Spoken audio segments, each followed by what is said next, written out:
মেয়ের আন্টি দিয়েছিল কামরাঙা আর ছোটো ছোটো বেবি গাজরগুলো।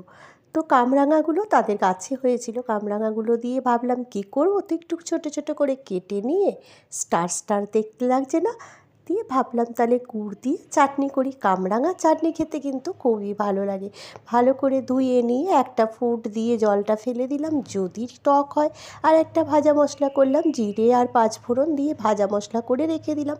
এইবার কড়াইতে সর্ষে ফোড়ন দিয়ে কামরাঙাটা দিয়ে একটুখানি নুন দিয়ে নাড়াচাড়া করব।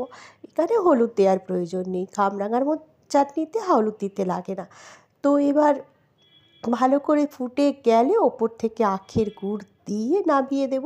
নামিয়ে ভাজা মশলা গুঁড়ো দিয়ে স্ট্যান্ডিং টাইম রেখে দেব। কেমন লাগলো আমার কামরাঙা চাটনি রেসিপি কমেন্টস করে বলবেন।